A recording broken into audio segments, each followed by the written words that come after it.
बिस्मिल्लाहिर्रहमानिर्रहीम MTH 404 subject का नाम है dynamics.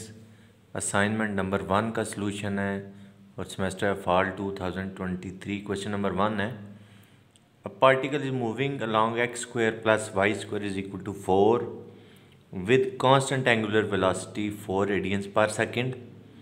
If the particle starts from origin find the radial distance. Number 1 है रेडियल डिस्टेंस, नंबर 2 है रेडियल कंपोनेंट ऑफ वेलोसिटी जिसको हम नॉर्मली VR से शो करते हैं।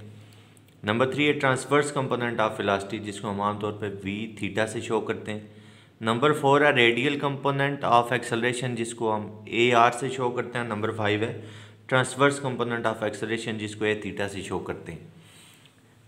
जो हमें इक्वेशन गिवन है वो x square plus y square is equal to 4 है। अब ये इक्वेशन ऑफ सर्कल है, यहाँ से डायरेक्ट भी हमें पता चल रहा है कि आर जो है वो 2 आएगा, क्योंकि यहाँ पे इक्वेशन ऑफ सर्कल होती है x square plus y square is equal to r square, तो 4 जो है वो 2 का स्क्वायर है। यहाँ पे डायरेक्ट भी पता चल रहा है कि रेडियस 2 है। लेकिन फ़र्ज़ करते हैं इक्वेशन ऐसी है जहाँ से आपको जज करने में मसला बन रहा है, तो आप एक्स की जगह आर कास थीटा और वाई की जगह आर साइन थीटा पुट कर लें। जब पुट करेंगे r square common, cos square plus sine square वो 1 होता है, तो आर स्क्वायर आ गया 4, यानी कि आर की वैल्यू आ गई 2। अब आप इस आर को with respect to t differentiate कर लें 2 दफ़ा, तो d r by d t आपके पास 0 आ जाएगा, क्योंकि 2 एक कांस्टेंट है। दूसरी दफ़ा फिर डिफ्रेंशिएट करेंगे वो भी 0 आ जाएगा। जो आपको एंगुलर वेलोसिटी दी हुई थी उसको भी आप 2 दफ़ा with respect to t differentiate कर लें, तो डी थीटा बाई डी तो हमें वैसे ही पता है 4 रेडियंस पर सेकेंड है। वो हमें क्वेश्चन में जो एंगुलर वेलोसिटी गिवन है वो एक्चुअली थीटा डॉट कहलाती या D theta by d T. जब आप उसको दूसरी दफ़ा डिफ्रेंशिएट करेंगे तो 4 एक कांस्टेंट है, उसका डेरिवेटिव 0 आ जाएगा। अब रेडियल कंपोनेंट जिसको हम VR से शो करते हैं वो D r by d T होता है, या आर डॉट क्या नहीं। जो आपने D r by d T निकाला था ये आपने एक्चुअली रेडियल कंपोनेंट निकाला था वेलोसिटी का, विच इज़ इक्वल टू 0। और V थीटा वो ट्रांसवर्स कंपोनेंट कहलाता है वेलोसिटी का, उसकी वैल्यू होती है R D theta by d T या आर थीटा डॉट। जब ये डॉट लिखा हुआ था इसका मतलब होता है we are differentiating theta with respect to T.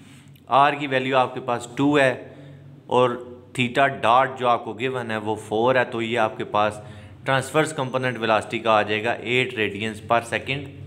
अब एक्सेलरेशन के रेडियल और ट्रांसवर्स कंपोनेंट्स चेक करते हैं।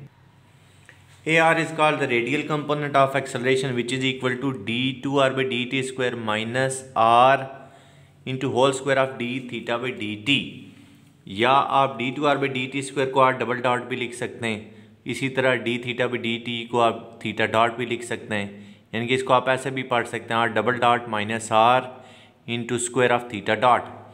d2r by d T square हमारे पास 0 था, उसकी वैल्यू पुट होगी यार, हमने 2 फाइंड किया था। d theta by d T हमें गिवन है 4, वैल्यूज़ पुट करके हमें सिंप्लीफाई करने के बाद रेडियल कंपोनेंट एक्सेलरेशन का मिल जाएगा -32 रेडियंस पर सेकेंड स्क्वायर।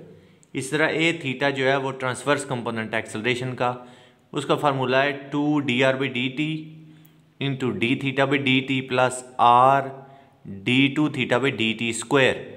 या अगर याद रखने में आसानी आपको ऐसे हो तो ऐसे कर लें 2r dot theta dot plus r theta double dot, इनकी वैल्यूज़ पुट कर दें। D r by d T हमारे पास 0 आ रहा था, D theta by d T हमें गिवन था 4, आर भी हमने खुद फाइंड किया 2 theta by d T square भी हमारे पास 0 आ रहा था। जब इन सब की वैल्यूज़ पुट करेंगे तो ट्रांसवर्स कंपोनेंट एक्सेलरेशन का आ जाएगा 0 रेडियंस पर सेकेंड स्क्वायर।